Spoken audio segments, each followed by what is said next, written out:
वो छोटी चिड़िया बहुत मेहनती थी। उसने सर्दियों की पूरी तैयारियां कर ली थीं। अब मम्मा चिड़िया अपना गरम घोंसला बना रही थी। तभी उसकी छोटी बेटी गुड़िया बोलती है, मम्मा मम्मा आप बहुत मेहनती पक्षी हो। बड़ी होकर मैं भी आपके जैसे ही बनूंगी, आपके जैसा ही काम करूंगी, मेहनत से कभी जी नहीं चुराऊंगी। शाबाश मेरी बेटी, आप तो अभी से अपनी मम्मा पर गई हो। मैंने भी ये सब अपनी माँ से ही सीखा था, लेकिन अभी आप बहुत छोटी हो, इसलिए ये बड़ी बड़ी लकड़ियाँ रख दो, ये काम मैं खुद कर लूंगी। इस तरह से मम्मा बेटी अपना सर्दियों के लिए गर्म घर बना रही थीं। दूर बैठे कौवे उनको देख रहे थे। गौरी, वो छोटी चिड़िया सर्दियों के लिए अपना नया घर बना रही है और हम बैठे बैठे उनको देख रहे हैं। चले हम भी अपना नया घर बना लेते हैं। कैसे कालू? चिड़िया ने पहले सूखी लकड़ियाँ जमा की हैं पहाड़ों से। मुझसे नहीं उड़ा जाएगा दूर दूर तक, नाजुक से तो मेरे पंख हैं। बैठी रहो तो यहीं, जब सर्दी से मरोगी तो भागना चिड़िया के घर में। लेकिन ये याद रखना, चिड़िया भी हमारी मदद नहीं करेगी, क्योंकि पिछली बार ठंड का बहाना बनाकर तुम उसके घर में घुस गई और चिड़िया का पूरा भोजन खा गई थी। आप फिक्र ना करें, मेरे पास एक से एक बढ़ के आइडिया होते हैं। मैं सर्दी से बचने का कोई ना कोई जुगाड़ कर लूंगी। अब जाओ तुम, मेरे लिए मीठा फल तलाश के लाओ, बड़ी भूख लगी है। ऐसे गोरी कौवी कालू कौवे को अपने लिए भोजन लेने भेज देती है। घर बनाने की बात वहीं पर खत्म हो जाती है। दिन गुजरते गए। अब सर्दियों का मौसम शुरू हो गया था। जंगल में हल्की हल्की बर्फ गिरना शुरू हो गई थी। गुड़िया चुप करके अपने गर्म घोंसले में आ जाएं। बाहर बहुत ठंड है, ऐसे में आप बीमार हो जाओगी। चलो जल्दी से अंदर आओ। हाँ मम्मा आती हूँ, लेकिन देखो तो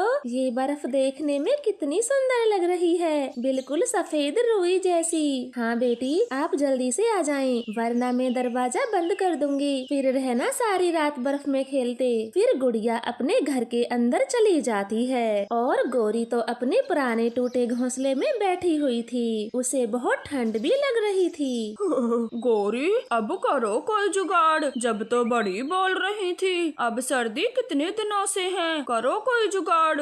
हाँ हाँ कालू जी, मैं सोच रही हूँ उस चिड़िया को घर से बाहर निकाल देते हैं और फिर हम घर में कब्जा कर लेंगे।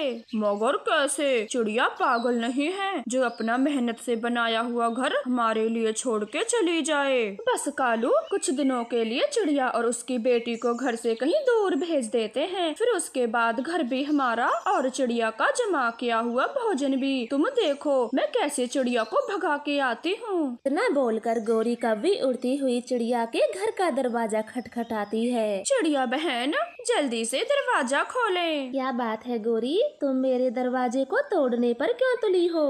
तुम्हारी माँ बहुत बीमार होगी है इस कड़ी सर्दी में, वो तुमको याद कर रही है और बोला है जल्दी से आ जाएं। मगर गोरी आपको कैसे पता मेरी माँ की तबीयत खराब है? क्या आप हमारे जंगल गई थी? नहीं नहीं, मैं कहीं नहीं गई थी। वो कालू का दोस्त है ना भूरा कौवा, तुम्हारी माँ के घर के पास में रहता है, तो उसी ने बताया है। अब जल्दी जाओ, कहीं वो अपनी बेटी को याद करते करते मर ही न जाए। भोली चिड़िया को गोरी की बातों पर यकीन हो जाता है। वो अपनी बेटी को लेकर अपनी मम्मा के घर के लिए रवाना होती है। चलो चलो कालू जी, जल्दी चलो। वो छोटी बेवकूफ चिड़िया चली गई। फिर वो दोनों कौवे चिड़िया के घर का ताला तोड़ देते हैं और आराम से रहने लगते हैं। सुबह हो जाती है। चिड़िया बहन दरवाजा खोलो, मैं लूसी कबूतरी हूँ। लूसी बहन अब यहाँ चिड़िया नहीं रहती, उसकी माँ की तबीयत बहुत खराब होगी, इलाज के लिए पैसे नहीं थे उसके पास, तो चिड़िया ने अपना घर हमें बेच दिया। अच्छा तो ये बात है, अब मैं चलती हूँ, आगे से नहीं आऊंगी। अरे लूसी बहन अब आई हो तो कोई काम जरूर होगा चिड़िया से, मुझे बता दो, हम भी तुम्हारे पड़ोसी हैं। अब वो मेरा मन आज गरम गरम बाजरे के दाने खाने का था, वही मांगने आई थी चिड़िया से। बाजरे के दाने वो तो मेरे पास भी है, कालू लाया था। रुको रुको मैं अभी देती हूँ, आखिर हम भी तुम्हारे पड़ोसी हैं। अब ऐसे गोरी कौवी मम्मा चिड़िया के जमा किए भोजन से एक कटोरी बाजरा के दाने लूसी कबूतरी को दे देती है। लूसी खुशी खुशी वहाँ से चली जाती है। गौरी आपने ये क्या किया? उस लूसी को कटोरी भर के दाने क्यों दिए? कालू देखा नहीं आपने लूसी कितनी खुश होकर गई है। अब फ्री का घर पाने के लिए कुछ तो साथ दिखाना होगा, तभी सब हमारी बातों पर यकीन करेंगे। ठीक कहा गौरी, ठीक कहा।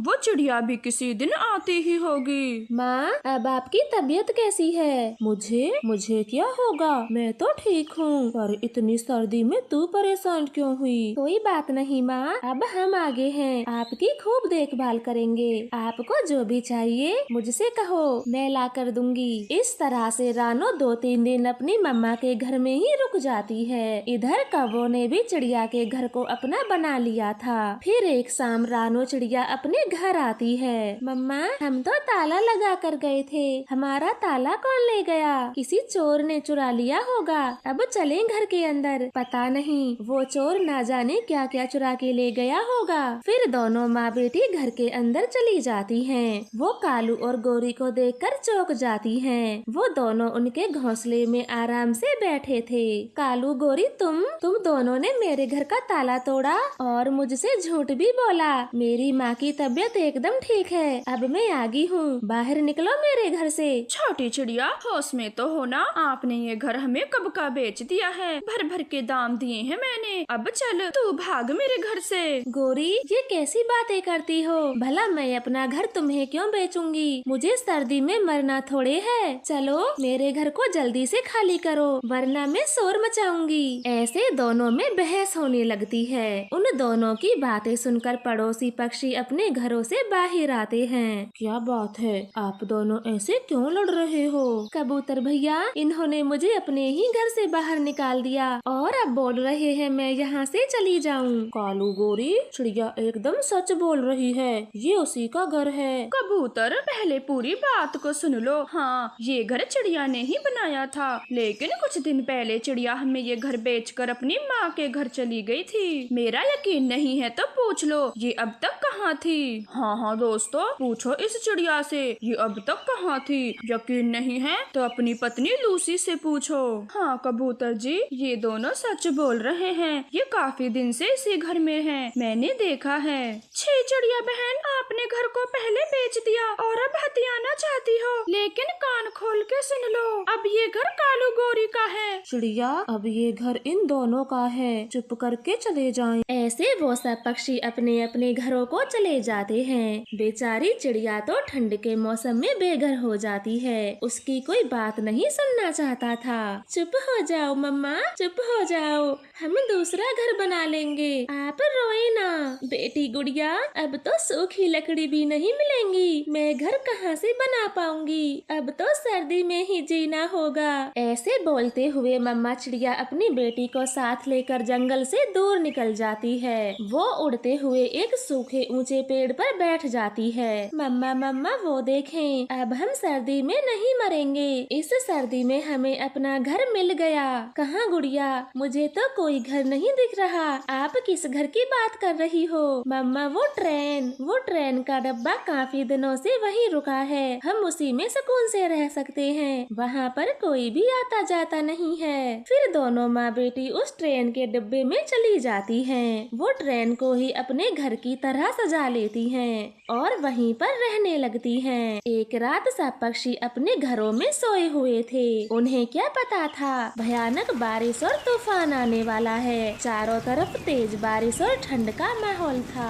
कालू, मुझे बहुत डर लग रहा है, ऐसी छमाछम बारिश मैंने कभी नहीं देखी, वो भी इस मौसम में। गौरी ने इतना बोला ही था, तभी तेज बारिश में उनका घर टूट जाता है। वो बड़ी मुश्किल से अपनी जान बचाते हैं। पूरा जंगल पानी में डूब चुका था। वो सभी पक्षी बड़े बड़े पेड़ों पर जमा हुए थे। पक्षियों, हमें जल्दी ही कोई सूखा स्थान खोजना होगा, वरना हम इस बारिश और ठंड में मर जाएंगे।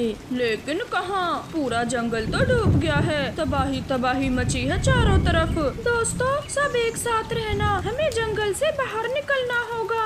फिर वो सब पक्षी भी जंगल से बाहर निकल जाते हैं। बारिश जोरों से पड़ रही थी।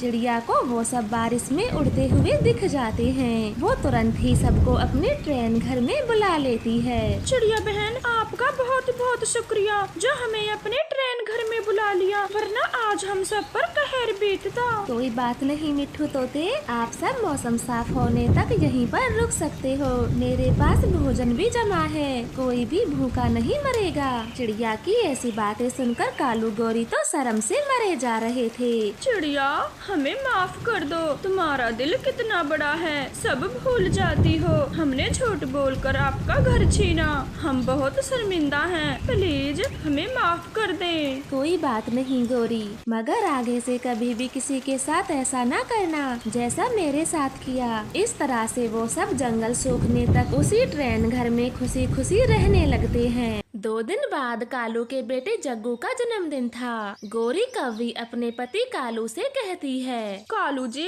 इस बार जग्गू के जन्मदिन पर दावत रख लें, बाकी पक्षियों को भी तो पता चले हम कौवे कितने रईस हैं। गौरी जी, ख्याल तो बहुत अच्छा है, पर क्या तुम सच में जंगल के पक्षियों को दावत खिलाना चाहती हो? कालू, चाहती तो मैं बिल्कुल भी नहीं हूँ किसी को फ्री में दावत देना, परंतु रईसी दिखाने के लिए ये सब करना पड़ता है। तो ठीक है गौरी, बाजार से मिठाइयाँ और बाकी का सामान खरीद के लाते हैं। हाँ कालू जी, घर से रुपए ले लेते हैं और आज ही सामान खरीद के लाएंगे। ऐसे बातें कर कालू गौरी घर जाते हैं और गौरी अपने संदूक से पैसे लेती है। तभी जग्गू कौवा भी उनसे पूछ लेता है, मम्मा आप कहाँ जा रही हो? बेटे जग्गू, तेरे जन्मदिन की बड़ी वाली दावत रखी है मैंने, उसी का सामान खरीदने बाजार जा रहे हैं। अपने मम्मा पापा की ये बात सुनकर जग्गू कौवा बहुत खुश होता है और अपने दोस्तों को बताने उनके पास जाता है। किक्की बुलबुले, मेरे मम्मा पापा ने मेरे जन्मदिन की बड़ी वाली दावत रखी है, वो खरीदारी करने के लिए बाजार भी गए हैं। सच जग्गू, फिर तो बड़ा मजा आएगा। तेरे जन्मदिन पर हम सारे दोस्त खूब मस्ती करेंगे। जग्गू भैया, दावत में आपकी मम्मा हमको भी बुलाने वाली हैं। हाँ, मम्मा पापा बहुत बड़ी दावत रख रहे हैं, तो जंगल के सभी पक्षियों को बुलाएंगे, तुम सब भी आना और नए वाले कपड़े पहन के आना। मैं तो आज ही अपनी मम्मा से कह के अपने लिए नए कपड़े ले आता हूँ, फिर तेरे जन्मदिन वाले दिन उन्हीं को पहन कर आऊँगा। दोस्तों, मेरे पास तो नए कपड़े हैं, मैं तो वही पहनूंगा। कुकू, आप सब क्या पहनने वाले हो? छोटू, हमारे पास तो नए कपड़े नहीं हैं, पर हम अपनी मम्मा से आज ही बोल देंगे, वो हम सब के लिए नए कपड़े ले आएंगी। फिर सभी पक्षी बच्चे वहाँ से चले जाते हैं। चिड़िया के 2 बेटे अपनी मम्मा से कहते हैं, मम्मा जग्गू के घर उसके जन्मदिन की दावत है, सभी बच्चे नए कपड़े, तो आप हम सब भाई बहनों के लिए नए कपड़े खरीद लाएं। कुक्कू भाई, आप ही मंगा ले नए कपड़े, मेरे पास तो पहले वाले ही सलामत रखे हैं, मैं तो उन्हीं को पहनूंगी। लेकिन मम्मा, मैं पुराने कपड़े नहीं पहनूंगा, मैं तो नए वाले ही पहनूंगा। मेरे बच्चों, आप ये सब चिंता ना करें, मैं आप सबके लिए नए कपड़े ले आऊंगी। और वैसे भी मैंने तुम्हें कितने दिन हो गए नए कपड़े दिलाए, इसी बहाने आप सबके नए कपड़े भी आ जाएंगे। बच्चे अपनी मम्मा की यह बात सुनकर बहुत खुश होते हैं और रानो चिड़िया एक सुनार की दुकान पर जाती है। उल्लू भाई, आप मेरा ये हार गिरवी रख लें और मुझे 2000 रुपए दे दें। ठीक है रानो, मैं अभी रुपए दे देता हूँ, परंतु आज तुम्हें ऐसी क्या जरूरत पड़ गई जो अपना हार गिरवी रख रही हो? उल्लू भाई जी, मैंने कभी अपने बच्चों को एक साथ नए कपड़े नहीं दिलाए और ना ही उन्होंने मुझसे कभी जिद की। अगर एक बच्चा जिद करता है तो दूसरा खुद पे खुद ही मना कर देता है, इसलिए मैं आज अपने सभी बच्चों के लिए नए कपड़े खरीदने वाली हूँ। ठीक है रानो बहन, पैसे ले जाओ और आराम से लौटा देना, आखिर बच्चों के लिए नए कपड़े ही तो खरीद रही हो, मुझे कोई जल्दी नहीं। फिर उल्लू सुनार चिड़िया को 2000 रुपए दे देता है। चिड़िया अपने सभी बच्चों के लिए नए कपड़े खरीद कर लाती है। बच्चे अपने कपड़े देखकर बहुत खुश थे। कालू जी, सारी तैयारियां हो गई हैं, बस पक्षियों को न्योता देना रह गया है। ठीक है गौरी, मैं पहले न्योता ही दे आता हूँ, फिर बाद में भूल गए तो दावत का क्या फायदा।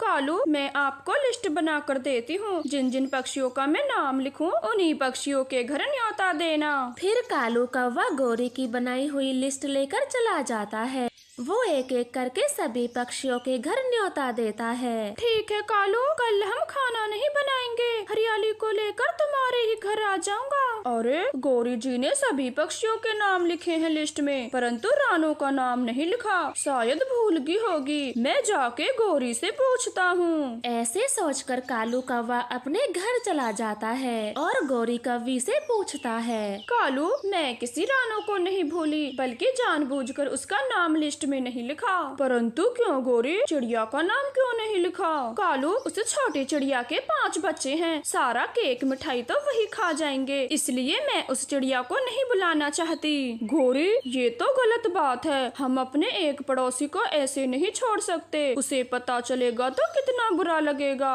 बुरा लगता है तो लगने दें, लेकिन मैं चिड़िया को नहीं बुलाऊंगी। कालू कौवा गौरी की बात सुनकर चुप हो जाता है और बाकी के कामों में लग जाता है। मम्मा, अब तो रात भी हो गई, हमारे घर कालू अंकल अभी तक न्योता देने नहीं आए। चिंता ना करें बच्चों, क्या पता वो सुबह को न्योता दें, आप सब आराम से सो जाएं। लेकिन मम्मा, बुलबुला और किक्की कह रहे थे उनके घर तो आज ही न्योता आ गया। चिड़िया कुक्कू की ये बात सुनकर सोच में पड़ जाती है। कालू भैया ने ऐसा क्यों किया, मुझे ही न्योता नहीं दिया। मेरे बच्चे जग्गू की पार्टी में जाने के लिए कितने खुश हैं। मम्मा, कहीं कालू अंकल हमारे घर न्योता देने सुबह तो नहीं आएंगे? चिड़िया कुक्कू की बात का कोई जवाब नहीं देती और सुबह भी हो जाती है। बच्चे तो न्योता आने का बेसब्री से इंतजार कर रहे थे। सुबह से शाम हो जाती है, मगर कालू तो रानो के घर नहीं आता। बच्चों, चुप करके ये भोजन खा लें, कालू अंकल नहीं आने वाले। लेकिन क्यों मम्मा, क्यों मम्मा? बेटा, शायद वो हमें अपने घर बुलाना नहीं चाहते और इससे ज्यादा मुझे कुछ नहीं पता, आप बस ये भोजन खा लें। ऐसे डांट कर चिड़िया अपने बच्चों को भोजन खिला रही थी। दूसरी तरफ सभी कालू के घर जमा हुए थे। कालू, पार्टी तो बहुत अच्छी रखी है, किसी चीज की कमी नहीं है। पार्टी भी किसकी है? हम रईस कौवों की, पैसा खर्च किया है पैसा। गौरी कौवे, पार्टी तो बहुत शानदार है और ये इतना बड़ा केक मैंने तो अपनी जिंदगी में कभी नहीं देखा। इस तरह से सभी पक्षी पार्टी का मजा ले रहे थे, लेकिन मिट्ठू कबूतर तो अपनी पड़ोसी रानो चिड़िया का इंतजार कर रहे थे। मिट्ठू, क्या आपकी चिड़िया से मुलाकात हुई थी? वो पार्टी में कब आएगी? नहीं कबूतर, मैं तो सीधा यहीं आया हूँ, मेरी कोई बात नहीं हुई चिड़िया से। इस तरह से वो दोनों दरवाजे पर नजर रखे हुए थे। तभी कालू कौवा उनसे कहता है, मिठू कबूतर, यहाँ क्यों खड़े हो? चलो डांस करो, फिर उसके बाद केक काटेंगे। हाँ हाँ कालू, क्यों नहीं, लेकिन हम चिड़िया को देख रहे थे, वो अभी तक नहीं आई। कबूतर, चिड़िया का इंतजार करना छोड़ दो, हमने चिड़िया को न्योता नहीं दिया। परंतु क्यों गौरी, चिड़िया को न्योता क्यों नहीं दिया? 1-2 बच्चा हो तो न्योता भी दे दे, पूरे 5 के 5 हैं, ऐसे परिवार से तो दूर ही अच्छे। गौरी कौवे की ये बात पार्टी में आए सभी पड़ोसी पक्षी सुन रहे थे। वाह गौरी वाह, क्या खूब सोच है तुम्हारी, ऐसी बातें सुनकर तो मेरा भी आपका खाना खाने का मन नहीं करता। मैं जाता हूँ यहाँ से। हाँ हाँ कबूतर, मैं भी चलता हूँ, कहीं गौरी का खाना खत्म ना हो जाए। मिठू कबूतर, रुके रुके, मैं भी चलती हूँ, आप जा रहे हो तो मैं ही क्या करूँगी। ऐसे बोलकर वो सभी पक्षी वहाँ से चले जाते हैं। गौरी तो बहुत शर्मिंदा होती है। गौरी, ये बात तो मुझे भी अच्छी नहीं लगी थी, चिड़िया को दावत में ना बुलाया, अब खाओ अकेले ही सारा भोजन और जग्गू का केक भी अकेले काटो। कालू जी, मुझे अपनी गलती का एहसास हो गया है, हम चिड़िया के घर जाते हैं और उसे बुला के लाते हैं। फिर वो दोनों चिड़िया के घर जाते हैं। वो बाकी पक्षी भी चिड़िया के घर पर ही जमा थे। वो सभी से माफी मांगते हैं। दोस्तों, हमें माफ कर दें, खुशियाँ तो मिलके मनाई जाती हैं और हमने चिड़िया को ना बुलाकर बहुत बड़ी भूल की, कृपया हमें माफ कर दें और सब चल के मेरे जग्गू का केक कटवाएं। कालू गौरी की ऐसी बातें सुनकर सभी पक्षी उन्हें माफ कर देते हैं और खुशी खुशी कालू गौरी के घर जाते हैं। जग्गू कौवा अपना केक काटता है और सभी पक्षी मिलजुल कर खाते हैं।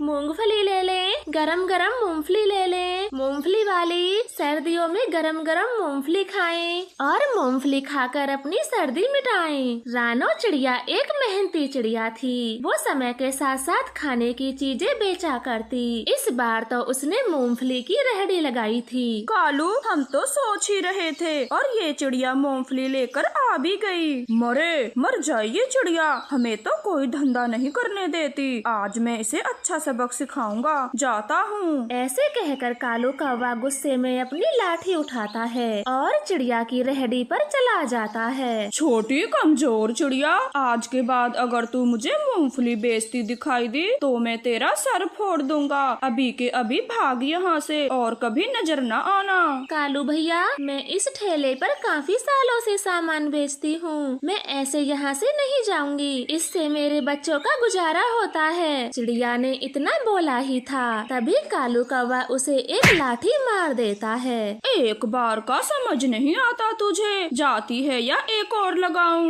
नहीं नहीं, जाती हूँ यहाँ से। अब मुझे मत मारना, मैं जाती हूँ यहाँ से। चिड़िया कालू कौवे से बहुत डर जाती है और सीधा अपने घर चली जाती है। मम्मा, आप आज इतनी जल्दी घर कैसे आ गयी? कुक्कू भैया, मम्मा की मूंगफली जाते जाते ही बिच गई होंगी, इसलिए वो घर आ गयी। ऐसे बातें करते हुए कुक्कू गुड़िया की नजर अपनी मम्मा के सर पर जाती है। वो तो लाठी लगने से बहुत ज्यादा सूजा हुआ था। मम्मा, आपको चोट कैसे लगी? किसी ने आपको मारा है? नहीं बेटा, किसी ने नहीं मारा मुझे। मेरा सर तो एक पेड़ से टकरा गया था, इसलिए चोट लग गई। गुड़िया बहुत समझदार थी। वो चोट के निशान को देखकर समझ जाती है। मम्मा, सच बताएं, आपको हमारी कसम है, आपको जरूर किसी ने मारा है। आप हमें बता दें। रानो अपने बच्चों की कसम सुनकर उन्हें कालू की सारी बातें बता देती है। मेरे बच्चे,